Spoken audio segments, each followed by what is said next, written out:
Hello guys, welcome back to my YouTube channel SKM study way of success. मैं हूं आपका educator Shivam Mishra और यहां पे लेके आए 9 टॉपिक। जी हां, ये भाई साहब 9 टॉपिक तैयार कीजिए। 40 नंबर बिल्कुल आपका पक्का होगा। कब होगा? वो भी होने वाला है 16 फरवरी के दिन, जब आप जाएंगे हिंदी के पेपर में दोपहर के 2 बजे। तो आप देखेंगे वहां पे पूरा का पूरा जो पेपर में होगा यही से क्वेश्चन छपे छपाए मिलेंगे। मैं इसमें ऐसे ऐसे टॉपिक लिया हूँ जो कि आपके बोर्ड में 100% फिक्स है, 100% फिक्स है वहां पे आने की। इसलिए आप इस पेपर को भाई साहब वायरल पेपर एकदम तैयार करके जाइए। वायरल प्रश्न, जो वायरल प्रश्न मतलब जो आपके क्वेश्चन आते हैं उसको पढ़ के जाना है। और यार चैनल को सब्सक्राइब कर दीजिए, क्योंकि अभी ढेर सारे वीडियोस आपको मैं देने वाला हूँ, वो भी 16 फरवरी से पहले सब आपको तैयार करके जाना है। आप जब पेपर में जाए ना तो आज जाते यार एकदम आग लगा दो, काम खत्म हुआ। बहुत ज्यादा डिप्रेस नहीं होना, एकदम एकदम मतलब एकदम हंसते हुए जाना है। जितना आप अपने दिमाग पे लोड दोगे, ये सोचो कि यार मैं तो अभी तो कुछ पढ़ा ही नहीं हूँ यार, अरे परेशान, तो दिमाग क्या करेगा? आपको परेशान करेगा। और जब आपको दिमाग परेशान कर देगा तो जो आपको याद भी रहेगा ना, आता भी रहेगा ना, वो आप भूल जाओगे। तो आपके अंदर वो मतलब कॉन्फिडेंस रखिए। कुछ नहीं याद है, आता है यार, मुझे आता है, दिमाग खुद आपके अंदर से निकालेगा वो चीजें, ठीक है ना। जब अपने ऊपर आप सेल्फ कॉन्फिडेंस रख के जाएंगे ना पेपर देने के लिए, तो 100% मैं गारंटी दे रहा हूं कि आप वहां पे अच्छे नंबर स्कोर करना है। भाई साहब डिमोटिवेट नहीं होना है, ये नहीं सोचना है कि यार रोने लगो कि यार सर मुझे तो याद ही नहीं है। नहीं यार, एकदम मस्त होके जाओ, पेपर देके आओगे, ठीक है ना। पॉजिटिविटी के साथ जाओ। यार क्या है डिप्रेशन में जाने का? डिप्रेशन में जाने का कोई मतलब नहीं है। एकदम खिलखिलाते हुए जाओ यार मस्त से, और 16 फरवरी को छाप के आओ, ठीक है ना। ये जो क्वेश्चन जो मैं यहाँ पे पढ़ा रहा हूँ, सारे क्वेश्चन को आप तैयार कर लीजिएगा। यार वीडियो को लाइक कर दीजिए। यार आज आप लोग वीडियो को लाइक नहीं कर रहे हैं यार, वीडियो को लाइक कर दीजिए। और रुकना है, जितना मैं पढ़ा रहा हूँ बहुत इंपॉर्टेंट है, इसलिए आपको पूरा वीडियो देखना है, बीच में छोड़ के भागना नहीं है। आपसे प्रॉमिस करना है सबसे पहले हमारे साथ कि सर जो आप पढ़ा रहे हैं उसको मैं पूरा पढ़ के जाऊँगा, और जो आप बता रहे हैं मैं बीच में नहीं छोड़ूंगा, पूरा मैं पढ़ लूंगा, ठीक ना। ये नहीं कि 2 मिनट बाद अरे गुरुजी जाने देते हैं, 5 मिनट बाद पढ़ लेते हैं, यार उसका कोई मतलब नहीं है। पढ़ लीजिए, अभी आप पढ़ लीजिए दबा के, ठीक है ना। चलिए यहाँ पे हम लोग टॉपिक वाइज देखेंगे, क्योंकि आपके जो प्रश्नोत्तर संख्या 5 रहेगा, जब आप पेपर में जाएंगे प्रश्नोत्तर नंबर 5 का कर रहेगा। आपका कितने नंबर का रहेगा? 5 नंबर का रहेगा। 80 शब्द में देना है यार, जितने शब्द में बोल रहा है ना एग्जामिनर उतने शब्द में दीजिए, वो पूरा नंबर देगा। अब 80 शब्द में बोला है, आप भाई साहब छाप के आ गए 200 पेज, या फिर आप छाप के आ गए 30 शब्द, यानी कि 200 शब्द या फिर 30 शब्द। नहीं, ऐसे नहीं करना, ना आपको 30 शब्द में लिखना, ना आपको 200 शब्दों में, बल्कि आपको 80 शब्दों में देना है। तो यार 80 शब्दों के अकॉर्डिंग ही जीवन परिचय लिखिएगा, बहुत ज्यादा छापने की जरूरत नहीं है। जो मैं यहाँ पे पढ़ा रहा हूँ ना भाई साहब, ऐसा वीडियो आपको पूरे यूट्यूब में मिलने वाला है। पहली बार यूपी बोर्ड में हो रहा है, मैं आपके सामने बैठ के पढ़ा रहा हूँ, बोर नहीं होंगे, चिंता मत करिए, एकदम ठोक देंगे दिमाग में, लेकिन आपको जीवन परिचय याद है, कोई बात नहीं, फिर से याद करिए, जो चीज आपका छूटा हुआ है उसको याद करिए। यहाँ पे चलिए, यहाँ पे भाई साहब वासुदेव सर अग्रवाल, देखिए 3 जीवन परिचय आया है।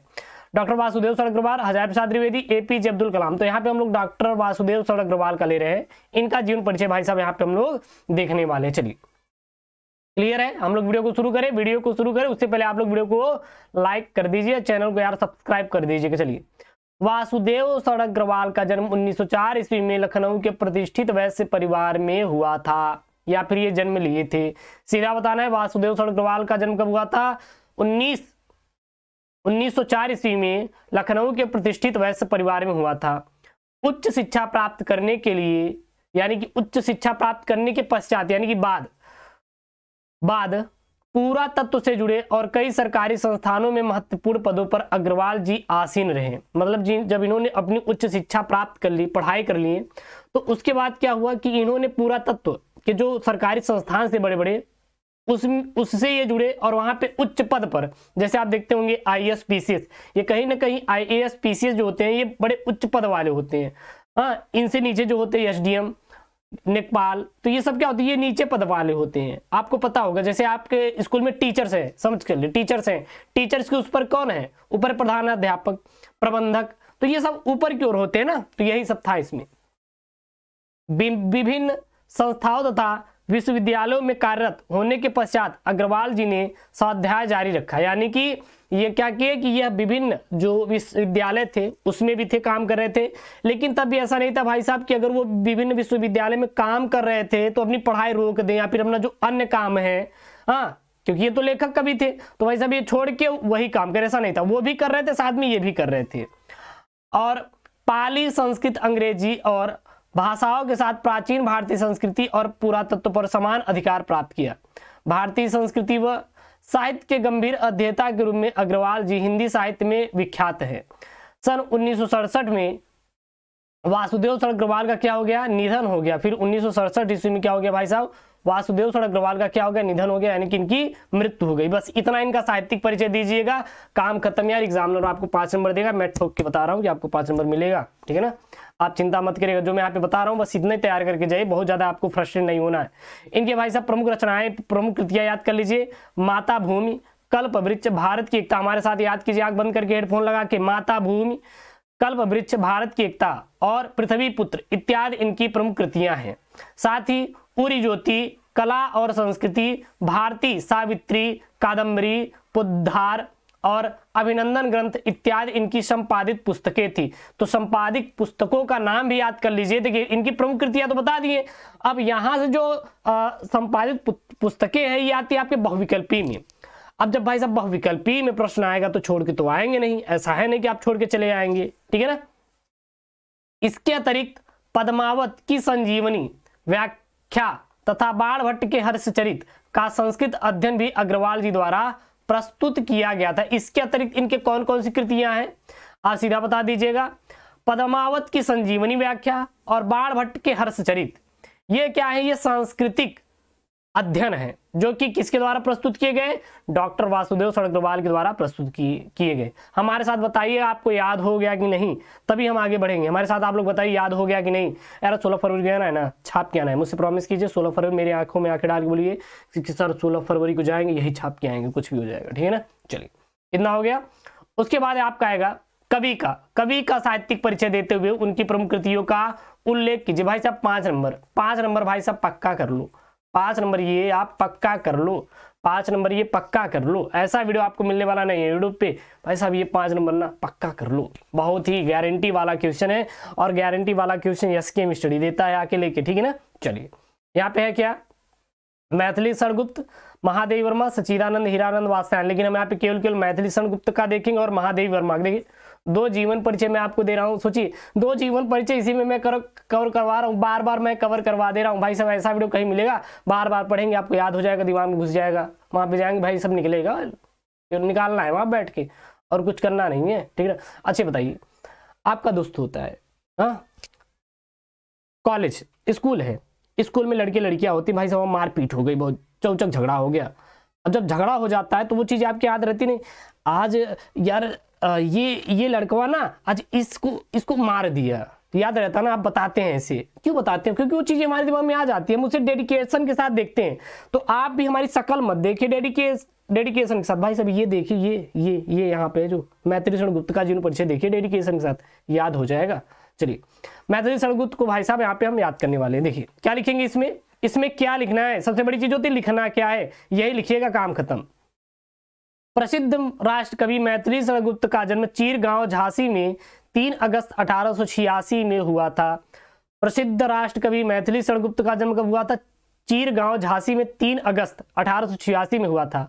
आचार्य महावीर प्रसाद द्विवेदी के सानिध्य में इनकी काव्य प्रतिभा मुखरित हुई तथा कविता में देशभक्ति व राष्ट्र प्रेम का पुट होने के कारण साहित्य संसार ने राष्ट्र कवि का सम्मान दिया गया। और साहित्य संसार ने इन्हें किसका सम्मान दिया, राष्ट्र कवि का। राष्ट्र कवि किसको कहा जाता है, मैथिली शरणगुप्त को कहा जाता है।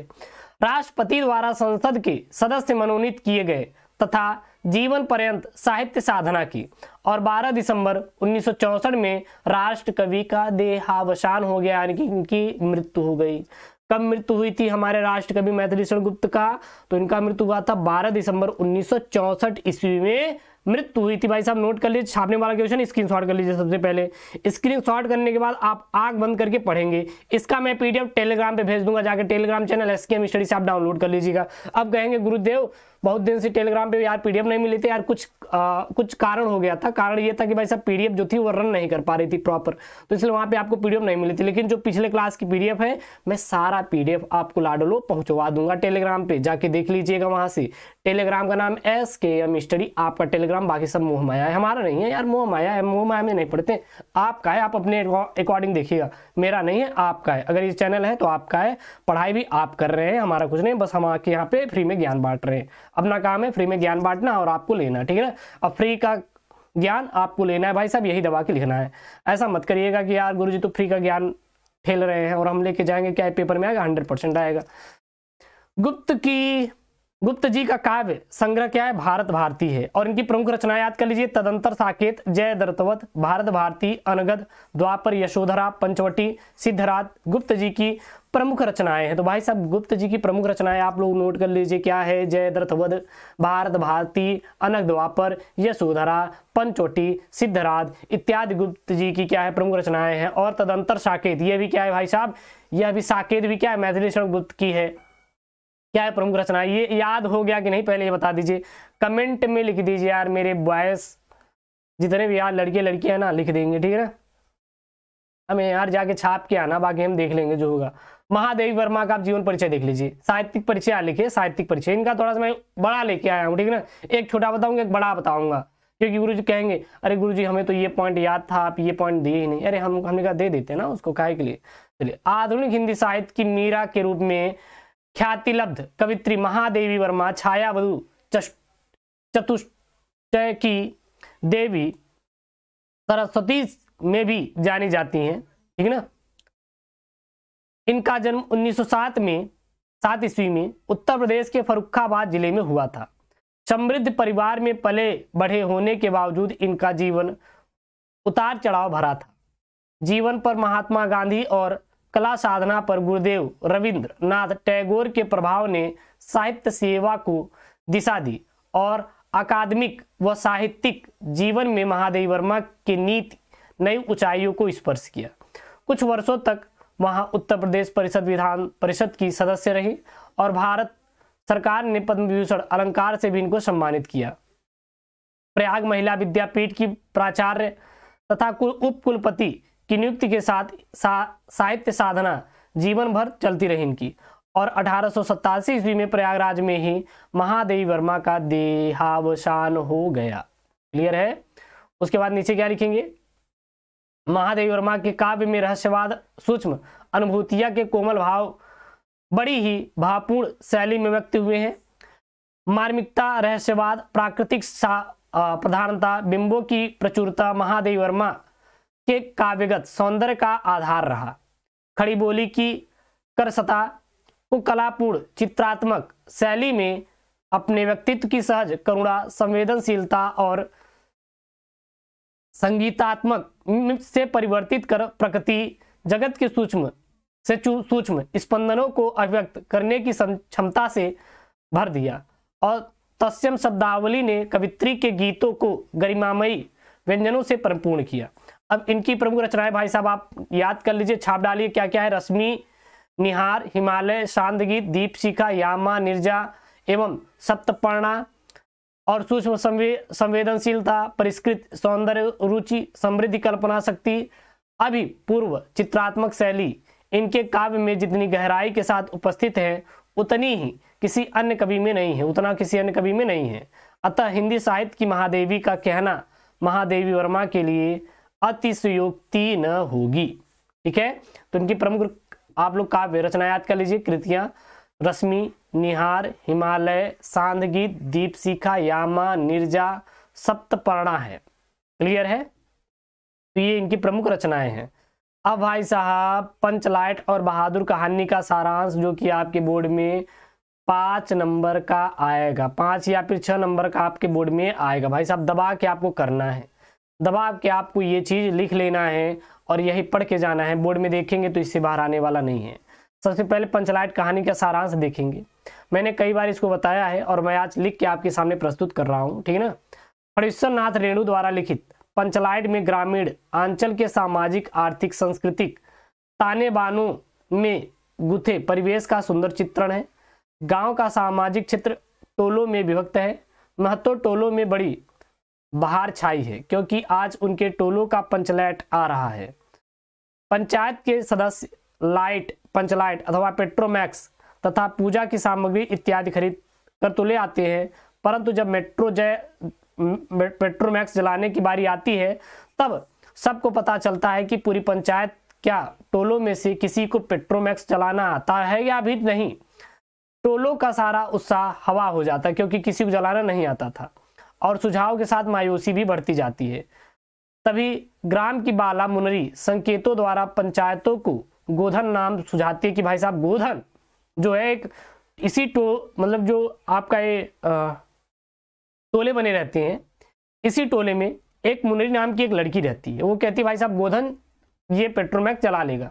फिर गोधन महतो टोली का नवयुवक है, जो गोधन है वो महतो टोली का क्या है, नवयुवक है, जो मुनरी के प्रति आकर्षित है, यानी मुनरी से प्रेम करता है, उसका लवर है, और उसे देखकर सलीमा का गीत गाता है। मतलब समझिए जो गोधन है वो टोली का एक सदस्य है जो कि मुनरी नामक युवती से प्रेम करता है।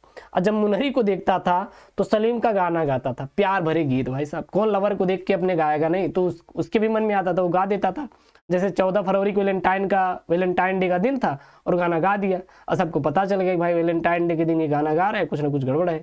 गाँव वाले मार के निकाल देंगे, भाग इधर से, अब नहीं तुझे नहीं निकालेंगे। इसकी बात क्या हुई, फिर भाई साहब इसकी शिकायत मुनरी की माँ गुलरी काकी पंचायत से करती है। यहाँ पे कहती है करती है, कर देंगे सही रहेगा। यानी कि जो गुलरी काकी देख गई कि यार ये लड़का जो है हमने लड़की के गाना सुना रहा है, कुछ ना कुछ तो बात है। फिर कहता है भाई साहब जाते हैं प्रधान जी की बात, प्रधान जी के पास जब जाती हैं तो कहती हैं कि ये लड़कवा देखो कितना खराब है कि हमारी लड़की को गाना सुनाता है, पटा रहा है, भगा ले जाएगा, तो हम क्या करेंगे। भाई साहब उसके बाद क्या होता है, पंचायत कहता है हाँ ये तो सही है कि हम लोग की नाक कट जाएगी, एक काम करें भाई तुम निकल लो इधर से गांव से। फिर क्या करते हैं कि पंचायत गांव से उसको निकाल देते हैं। समझ आ रहा होगा, ठीक ना यार, ऐसे दिल पे मत लेना, मैं प्रैक्टिकल समझा रहा हूँ आपको, ठीक है, ताकि आपको समझ में आ जाए, मैं समझाने की यहाँ पे बातें कर रहा हूँ, ठीक है ना। फिर क्या होता है, और उसका हुक्का पानी बंद हो जाता है। भाई हुक्का पानी का गांजा वांजा मत समझिए, हुक्का पानी मतलब होता है कि जो अदर चीजें होती है, जाके वो घूमता था कहीं, तो सब उनका बंद हो जाता है। अब इस धर्म संकट में जूझने को तैयार हो जाती है और गोधन को पंचलैट जलाने को बुलाती है। अब नई समस्या सामने आती है, स्प्रिट नहीं है तो लाइट जले कैसे, परंतु गोधन का हल निकालता है गरी के तेल के साथ महतो टोली। पंचलाइट के प्रकाश में महावीर के कीर्तन के साथ उत्सव के रंग में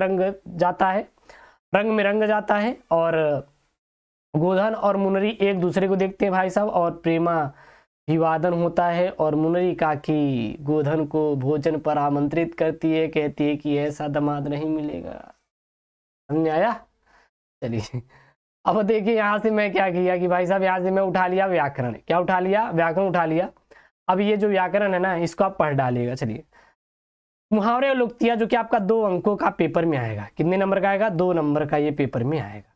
चलिए अध जल गगरी छलकत जाए, अध जल गगरी छलकत जाए मतलब क्या हो जाएगा, सीमित ज्ञान होने पर भी अधिक ज्ञानी होने का आडंबर करना। वाक्य प्रयोग क्या लिखेंगे, विषय के बारे में उसे बिल्कुल भी जानकारी नहीं थी, पर बड़े विद्वानों के सम्मेलन में उसका बार बार बोलना उसके अध कचरे ज्ञान को प्रदर्शित करता है, जैसे अध जल गगरी छलकत जाए। उसके बाद अगला यहाँ पे कलई खुलना और पानी पानी होना और आम गुठलियों के दाम। कलई खुलने का मतलब क्या होता है, भेद प्रकट होना। इस घोटाले में गहन सीबीआई छानबीन के बाद मंत्री जी की कलई खुल गई। पानी पानी होना यानी कि लज्जित होना या फिर सर्वसार होना। इसमें क्या लिखेंगे, अपने घर में चोरी करते हुए पकड़े जाने पर रमेश पानी पानी हो गया। आम गुठलियों के दाम। वाक्य लोग क्या लिखेंगे, पुरानी पुस्तकें खरीद कर पढ़ने के बाद उसे पुनः उसी दाम में बेच दिया, इसी कहते हैं आम गुठलियों के दाम। उसके बाद है निम्नलिखित शब्दों के संधि विच्छेद का चयन कीजिए। भाई साहब संधि विच्छेद आएगा आपका 2 नंबर का। कविंद्रा का संधि विच्छेद क्या हो जाएगा, ऑप्शन सी हो जाएगा कवि धन इंद्र। कविंद्रा का संधि विच्छेद कवि धन इंद्र होगा, इसमें दीर्घ स्वर संधि है। क्लियर है। देवेशों का संधि विच्छेद क्या हो जाएगा, देवेशः का संधि विच्छेद क्या हो जाएगा, देवधन ईश हो जाएगा। क्या हो जाएगा, देवधन ईशः हो जाएगा। देवेशः क्या हो जाएगा, देवधन ईशः हो जाएगा। इसमें गुण संधि है। देखिए पिछले साल के अगर आप व्याकरण तैयार कर लेंगे काम हो जाएगा। नाविकः का क्या होता है संधि विच्छेद, नाविकः का होता है नवधन ईकः। नवधन ईकः होता है। नवधन ईकः किसका होता है, नाविकों का। इसमें अयादि संधि है। उसके बाद यहाँ पे ख वाला है, दिए गए निम्नलिखित शब्दों में विभक्ति और वचन के अनुसार चयन कीजिए। आत्मनों में कौन सी विभक्ति कौन सा वचन है, आत्मनों में खष्टी विभक्ति द्विवचन है। कौन सी विभक्ति है, खष्टी विभक्ति 2 वचन है। नामने शब्द में विभक्ति और वचन कौन सा है भाई साहब, नामने में चतुर्थी विभक्ति 1 वचन है। चतुर्थी विभक्ति क्या है, 1 वचन है। उसके बाद यहाँ पे शब्द युग्म का चयन करना है, शब्द युग्म का चयन करना है, क्योंकि आपके एक एक नंबर के बोर्ड में आएगा। अविराम अभिराम, तो अविराम मतलब होता है लगातार, अभिराम मतलब होता है सुंदर, तो लगातार और सुंदर, लगातार और सुंदर, यहाँ पे राइट ऑप्शन आपका सी हो जाएगा।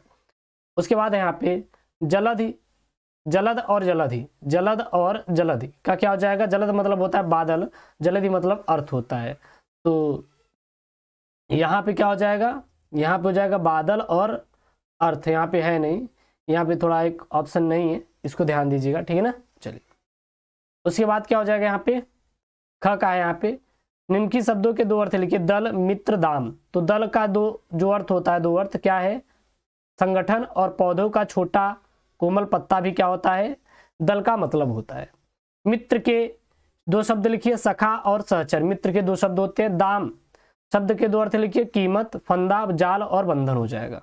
उसके बाद ग, यहाँ पे ग क्या कह रहा है?